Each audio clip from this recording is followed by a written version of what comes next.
by March of 2007, we were in our senior year of Bible college, and the Lord began to give me the 20-somethings. And he gave me this name called the Rendezvous, which means the meeting place. So I hit my dad and said, Dad, we're going to come back, and I have a vision to reach young adults. We're going to call it the Rendezvous. My dad, who was just the greatest man you ever met in your entire life, was like, absolutely. I was like, that's great. What night you want to do it? I was like, let's do Tuesday nights. He's like, easy, done. Just whatever I said. He was on board for it. We moved in May of that year, and in September of 2007, we launched a Tuesday night program called the Rendezvous. And about 2 years, there wasn't much growth, but we'd get up every week and preach. And around 2009, something broke in a Tuesday night midweek service. And before you know it, the crowd of 200 turned into 1,200. And we saw thousands of people get saved on Tuesday nights in Miami Gardens. We served mom and dad for 8 years. 8 is a very, very important number to me. It is the number of new beginnings. But it seems like every 8 years, God does something radical in my own personal life. We served mom and dad for 8 years, and then 8 in the number of new beginnings. There was a fresh start where we launched this church called VU Church. Mom and dad, gracious and generous, said, we believe in your heart. We want to do a church in the city. We were sent out as an autonomous church, and many of you know the story. We started in the rescue mission, went over to Jose de Diego Middle School in Wynwood, and we went from one service to 6 different services. We ended up finding the iTech Auditorium in Little Haiti, and it just began to grow. We know what happened in the pandemic. We were in high schools, and with it, we were not able to gather whatsoever. We were forced out of our buildings and went online for over a year. In that year, 2 different properties, our design district property and this property, we didn't go looking for them. We weren't reaching out for them. We weren't striving for them. We were waiting on God. We were waiting on God.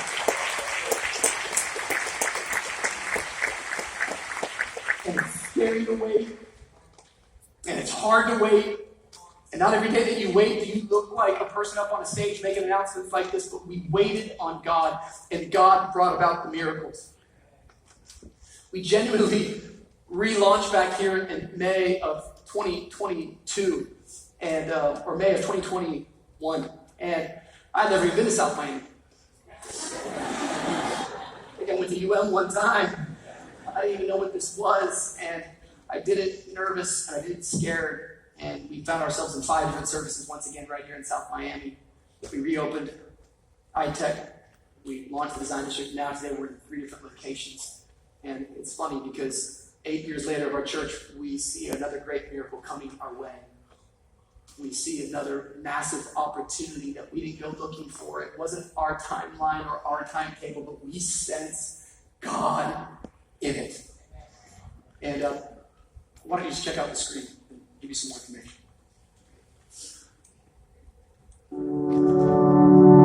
In 1998, Dr. Rich and Robin Wilkerson moved across the country from Tacoma, Washington to lead Trinity Church in Miami.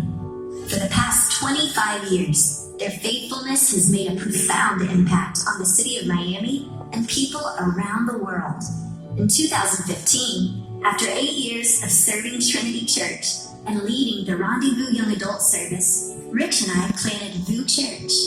On Sunday, November 26th, both leadership teams from VU and Trinity came together for an important update on Pastor Rich Sr.'s health and the future of both churches. Many of you are aware of my personal battle with polycythemia rubra, a condition, by the grace of God, that we've been managing since our move from Washington to here in 1998. A few months ago, doctors informed us that this disease has morphed into what is known as myelofibrosis, a form of bone marrow cancer.